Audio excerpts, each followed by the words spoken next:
Assalamualaikum warahmatullahi wabarakatuh dan salam sejahtera kepada anak-anak didik sekalian. So, kita bertemu lagi di kelas online kita lah. Lama sudah kita tidak buat kelas kan. Panjang cuti kamu, sungguh harap kamu konsisten lah buat latihan ataupun belajar sendiri. Oke. So, cuti itu bukanlah satu alasan untuk kamu berehat, tetapi kamu boleh dengan bantuan teknologi, boleh kamu belajar sendiri. So, hari ini kita akan masuk topik, kita sambung topik nisbah, bab 4. Hari ini kita akan masuk subtopik yang keempat, yaitu nisbah kadar dan kadaran. Persoalan yang pertama, bagaimana cara untuk menentukan nisbah 3 kuantiti apabila 2 atau lebih nisbah 2 kuantiti diberi. So dia beri nisbah 2 kuantiti. Dia suruh kita tulis dalam bentuk nisbah 3 kuantiti. Begitulah maksudnya. Kita lihat contoh yang pertama, yaitu contoh 9. Diberi nisbah P kepada Q 7 kepada 3. Dan Q kepada R pula 3 kepada 5. So dia suruh kita tulis dalam bentuk nisbah 3 kuantiti, P kepada Q kepada R. So kalau kita lihat nisbah yang diberi P kepada Q dan Q kepada R, ada melibatkan 3 huruf, P, Q, dan R. So actually kita boleh gabung dia menjadi satu nisbah 3 kuantiti. So bagaimana kita mau buat? Yang pertama sekali kita kena salin dia secara bertindih. Kita tindihkan mana yang sama lah. Kita tindih mana yang sama. So diberi P kepada Q sama dengan 7 kepada 3. So ini cikgu bagi space sedikit supaya ada ruang di bawah. So kita tulis secara bertindih, manakala Q kepada R, yaitu ini pun kita tindihkanlah yang Q. Kita lihat Q ini P, ini Q. So 3 kepada 5. Maka otomatis kita boleh dapat P kepada Q kepada R, yaitu 7, 3 kepada 5. So yang 3 itu oleh kerana dia sama, so kita boleh tulis sekali sahaja. So inilah dia punya jawaban. Boleh, senangkan. So case yang kedua, bagaimana jika nilai Q itu tidak sama ataupun nilainya ataupun dia punya nisbah itu tidak sama. So ini adalah yang contoh kedua lah. Di sudut bacaan kelas 1 jujur, nisbah bilangan buku cerita kepada bilangan buku rujukan,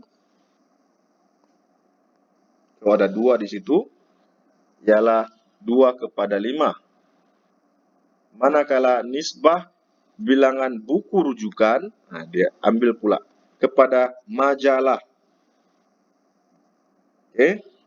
ialah 3 kepada 2. Cari nisbah bilangan buku cerita kepada buku rujukan kepada bilangan majalah. So, dia mau 3 kuantiti. First, diberi nisbah 2 kuantiti. Dia bagi 2 secara berpisah. Kemudian dia minta untuk kita gabungkan dia menjadi nisbah 3 kuantiti. So, di situ ada 3 buku cerita.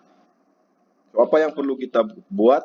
Yang pertama, kita kena, oleh kerana dia punya nama buku itu panjang kan, buku cerita, buku rujukan dan juga majalah, kita boleh mengandaikan ataupun mewakilkan dia menggunakan huruf lah. Tidak semestinya X, Y, dan Z. Dalam contoh ini, dia guna X, Y, dan Z. Kamu boleh guna huruf first-nya, C, R, dan M. Contoh, C, R, dan M kan. CRM. Jadi cerita, rujukan, dan majalah. Nah, tapi kita ambil contoh dalam buku teks ini, dia guna X, Y, dan Z lah. Tapi itu tidak fix ya, bukannya fix actually. Nah, terbuka sudah jawaban. Oke, so macam mana cara kita menyelesaikan soalan sebegini? So very simple actually. First, kita kena buat andaian. Kita kena wakilkan setiap buku itu dengan satu huruf lah untuk memudahkan kerja. Jadi kita tahu X buku cerita, Y rujukan, Z majalah. Oke. Kemudian kita guna dalam pengiraan kita terus menggunakan huruf itu supaya mudahlah.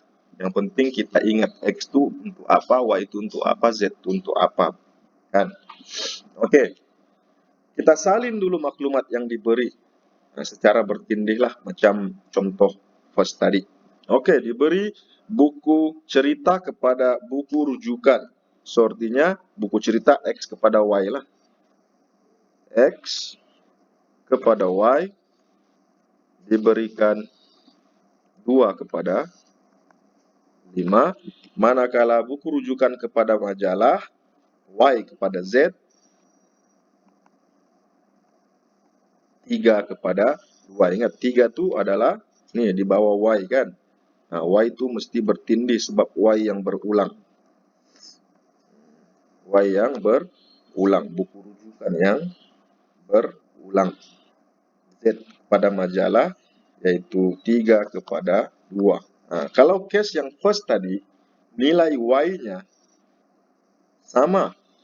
So sekarang nilai Y-nya tidak sama. So apa yang perlu kita buat? Nah, kita perlu mengubah ataupun kita perlu mencari nisbah setara. Itulah bagi kedua-dua nisbah ini X kepada Y dan Y kepada Z, kita kena besarkan dia supaya supaya nilai Y itu sama ataupun supaya bilangan buku rujukan itu menjadi samalah. Sekarang 5 dengan 3 kita kena besarkan. Oke, so kita kena fokus atas dengan bawah. Atas nih satu nisbah, bawah nih satu nisbah. So kita kena cari jalan supaya nisbah itu menjadi besar dan Y-nya itu menjadi sama. So take note Y mesti samalah. Y itu mesti sama. Oke, ini sudah.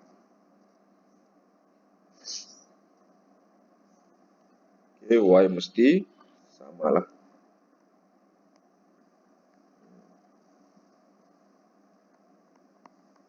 Y mesti sama. Oke. So, kalau kita lihat di situ, bagaimana cara kita menjadikan Y itu sama? Kita kena cari dia punya GSTK lah.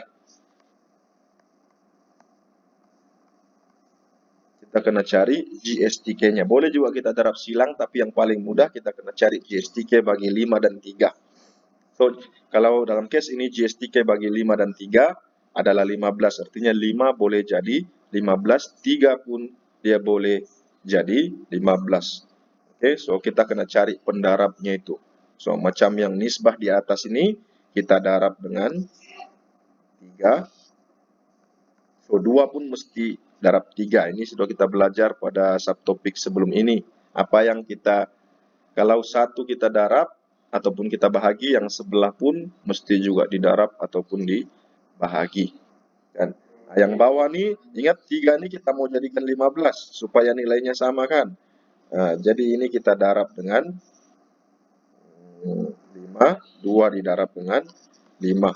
So, of course, dia akan jadi seperti, dia akan berubah menjadi X kepada Y, yaitu 6 kepada 15, dan Y kepada Z, yaitu 15 kepada 10. So, apa yang kita perhatikan sekarang 15 sudah sama kan? Nah, jadi kita boleh tulislah maka X kepada Y kepada Z yaitu 6 kepada 15 kepada 10. Nah, kita boleh gabung sudah 15 itu menjadi kali sejak ditulis. Jadi apa yang kita perhatikan di sini? Adakah dia nisbah yang termudah? Nah, kita kena, walaupun kita sudah dapat jawaban, tapi jawaban akhirnya mestilah dalam nisbah termudah. So, kita kena permudahkan dia. Oke, permudahkan. Nah, ini sama macam pecahan. Kamu kena bahagilah. Cari pembahaginya yang sama supaya dia kecil. Perkecilkan dia. Bahasa sekolah rendahnya itu kita kecilkan pecahan tuh. Ini kita permudahkan nisbah tuh. Kan? So, kita boleh bahagi dengan berapa? Bahagi, boleh gak? Oh, tidak boleh. So, itu adalah jawaban akhir. Sorry ya, tidak boleh. Bahagi 2, bahagi 5, tidak boleh. So, ini adalah jawaban akhir. Kalau tidak boleh dipermudahkan, maka itu adalah jawaban yang akhir lah. Tidak perlu lagi dipermudahkan.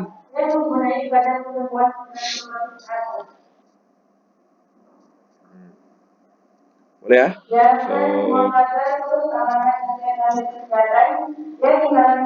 Cikgu harap kamu paham lah. Cikgu harap kamu paham. Oke. So, apa yang perlu kamu buat? Cikgu mau kamu buat soalan yang pertama ini. Oke. Nanti di akhir kelas kita ini, cikgu mau kamu snapkan gambar latih diri 4.4E dan soalan yang pertama. Oke. Kita jangan buat sekarang sebab cikgu mau cover beberapa subtopik lah. Oke. Supaya cepat kita habis. Kalau sikit-sikit sayang, kita ada 1,5 jam. So, kalau boleh kita mau cover semaksimal yang mungkin. Oke, ini adalah subtopik yang kedua. Persoalannya bagaimana menentukan nisbah atau nilai yang berkaitan. Kan ini sama dengan, actually dia sama dengan setara lah, nisbah setara. Dia lebih kepada nisbah setara. Oke, kita lihat contoh. Ibu Nurin mencoba resepi membuat roti dan dengan mencampurkan tepung dan air. So, sekarang kita punya kuantiti tepung dan air. Diberikan nisbah tepung kepada air 5 kepada 3. Sekiranya Ibu Nurin ada 480 gram tepung, berapakah jisim air yang diperlukannya? So, macam mana kita mau buat nih? Nah, ini sama dengan nisbah setara lah. Oke, yang pertama kamu kena salin dulu maklumat yang diberikan. Oke, first nisbah asal. Nisbah asal. Oke, tepung kepada air. Nah, kamu boleh tulis penuh ataupun kamu boleh guna huruf T dengan E pun boleh. Oke, diberi tepung kepada air di situ 5 kepada 3. Kan? Kemudian tepung sahaja diberikan. Tepung sahaja diberikan 480 gram. So, berapakah air? Nah, dia minta kita cari air. So, kita besarkan saja. 5 itu menjadi 480. Nah, darab berapa itu? Begitulah. Nah, kamu kena cari pendarabnya supaya dia menjadi. Ini darab berapa? So, 3 itu nanti kamu darablah supaya dia jadi nisbah setara. Boleh kan? So, ini ada juga teknik lain lah yang lebih mudah untuk kamu menjawab soalan begini. Kamu kena buat perkadaran. Oke, so nisbah ini kita boleh kata juga dia sebagai bahagian. Bahagian yang nisbah ini adalah bahagian-bahagian lah. Artinya macam 5 kepada 3 kan. Artinya tepung itu mesti banyak daripada air. Air sedikit. So, seberapa banyak tepung itu? Kalau tepung 5 bahagian, maka air 3 bahagian saja. Kan? Artinya kalau tepung 5 kilo, air 3 kilo. Ataupun kalau tepung 5 gelas, airnya mesti 3 gelas. Begitulah kan bahagian-bahagiannya. Jadi kita boleh buat perkadaran. Ini cara yang mudah lah dan universal sebenarnya. Di mana-mana pun kamu boleh guna kaedah ini. Kan di soalan-soalan next pun nanti boleh gunakan kaedah ini. So, 480 gram ini adalah tepung untuk 5 bahagian. So, 5 bahagian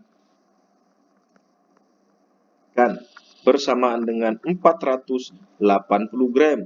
Jadi berapakah air ataupun berapakah jumlah bagi 3 bahagian? Nah, ini yang kamu kena cari lah. Berapa? So, bagaimana caranya? Very simple. Kita buat silang saja. Oke, lihat betul-betul lah. Oke, silang kita darab, yang sini kita bahagi. Artinya 3 darab 480 bahagi dengan 5. Kan? Boleh? Boleh kata? Boleh? Senang kan? Jadi artinya 3 bahagian means 3 darab 480 kita bahagi dengan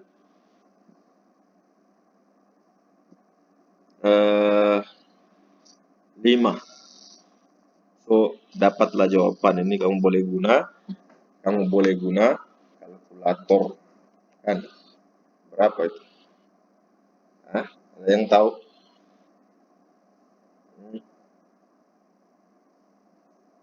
48 kali 6.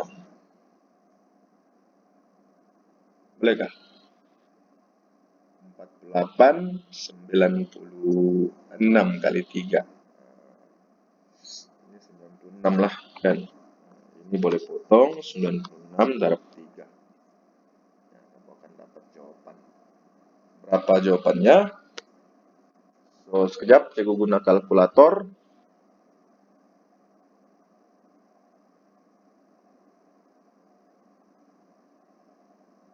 288 gram.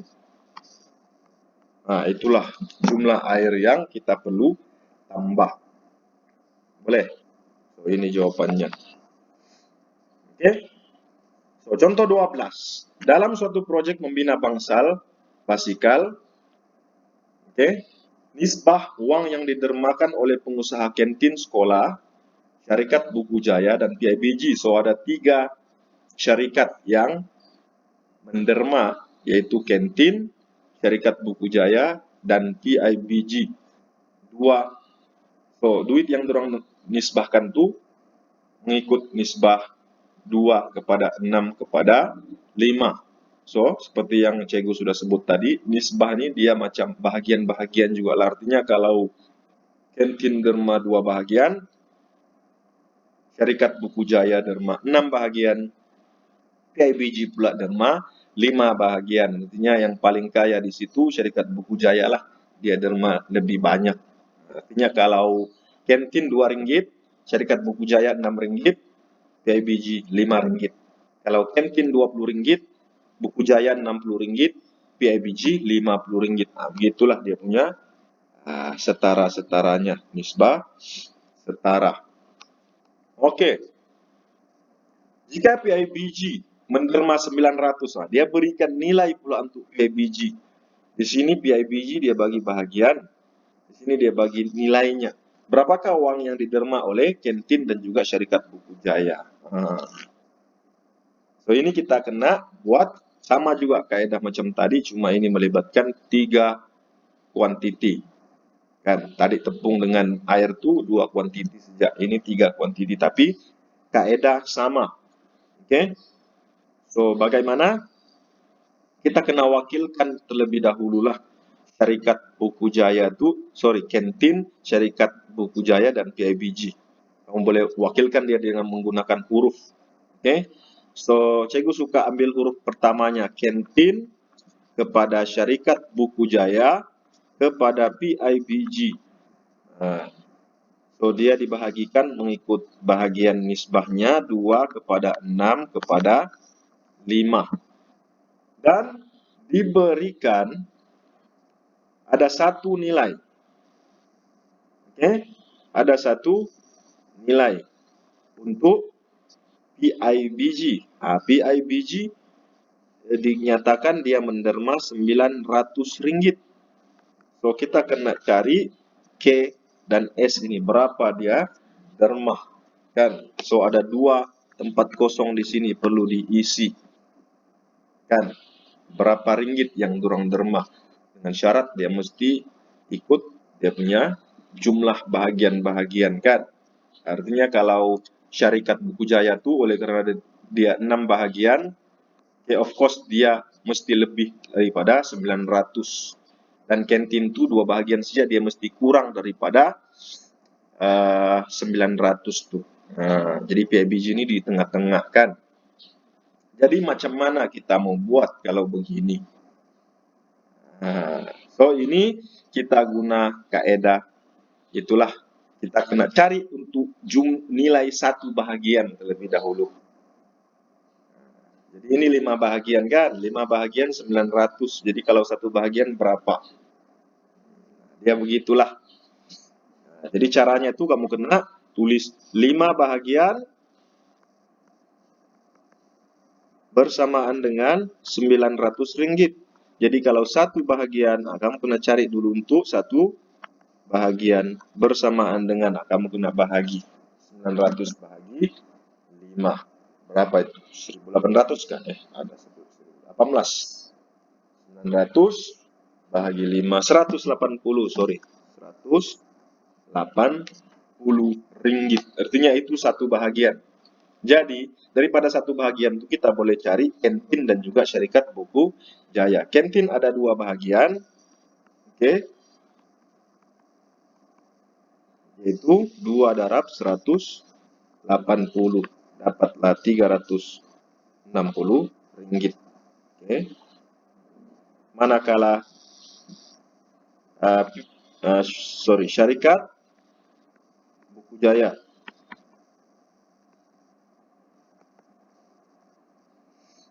kita ada 6 bahagian, so 6 darab dengan 180 ringgit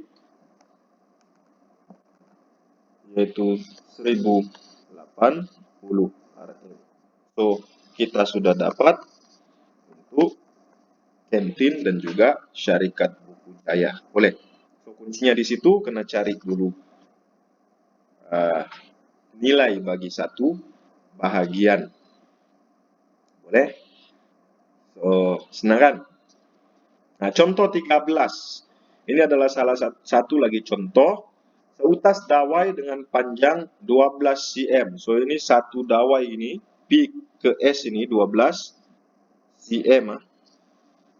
Ini 12 cm. Dibahagikan kepada 3 bahagian. Oke. PQRS ada 3 bahagian di situ. So diberi PQ kepada QR 3 kepada 2. So PQ kepada QR, this one. Ini 3 bahagian, ini 2 bahagian. Dan panjang RS 2 cm. Tentukan nisbah P kepada Q, PQ kepada QR kepada RS kan. Nah, sekarang nisbahnya disuruh cari. Sekarang kita sudah ada 3 kepada 2. Nah, kepada berapa di sini? Ini yang kita mau cari nih. Kan PQ kepada QR sudah dapat 3 kepada 2. Sekarang RS itu yang kita tidak tahu. Nah, itu kita kena carilah. So, bagaimana cara kita menyelesaikan? First, kita kena cari panjang PR itu. Kan? Sekarang kita dapat ada 5 bahagian untuk P kepada R ini. Ada 5 bahagian. Ini kita gabung sekali. Ada 5 bahagian. So, berapakah panjang untuk 5 bahagian itu? Kalau di sini 2 cm, kita dapat di sini 10 cm. Boleh? kan. So artinya panjang P ke R itu 12 tolak dengan 2 sebab panjangnya 12 cm kan. Jadi RS 2 cm, jadi kita dapat 10 cm. Kemudian itu dia punya panjang. Kita kena cari pula jumlah bahagian dari P ke R itu. Ataupun jumlah nisbahnya lah. So 3 kita kena tambah dia. 3 tambah 2 ada 5 bahagian. Jadi 5 bahagian ini nilainya 10. Jadi 5 bahagian sama dengan 10 cm. Kalau satu bahagian, of course dia 10 bahagi 5 lah. Kan? Yaitu 2 cm. Jadi kita boleh cari panjang PQ, kita boleh cari panjang QR, dan kita boleh cari panjang RS sudah diberi. PQ dan panjang RS, QR lah, sorry. QR. Oke, PQ tadi ada 3 bahagian. So, 3 bahagian didarab 2, kita dapat 6 cm. QR pula ada 2 bahagian. So, 2 didarab dengan 2, kita dapat 4 cm. Maka PQ kepada QR kepada RS, PQ panjangnya 6, QR 4, dan RS 2. Jadi kita boleh permudahkan dia menjadi 3 kepada 2 kepada 1. Boleh? Nah kan? Ya, very simple. Oke. So, ini lagi latihan untuk kamu, latihan yang kedua. Soalan pertama, cikgu mau kamu buat dan hantarkan kepada cikgu personally. Oke, so cikgu rasa itu sejaklah untuk kelas kita pada hari ini. Nah, nanti kita akan sambung lagi. Video ini pun sudah 20 menit lebih. Nanti cikgu upload itu berjam-jam pula. Oke, so itu saja. Buat masa sekarang ada 2. So, kerja rumah soalan 1 4.4E dan soalan 1 4.4B. Kira dalam kertas, snap gambar, dan hantarkan secara personal kepada cikgu. Oke, so bagi yang hantar sahaja cikgu anggap hadirlah untuk kelas hari ini. Oke kelas, so itu saja daripada cikgu. Terima kasih, thank you very much, I love you. Kalau tidak paham boleh direct PM cikgu. Ya, assalamualaikum warahmatullahi wabarakatuh.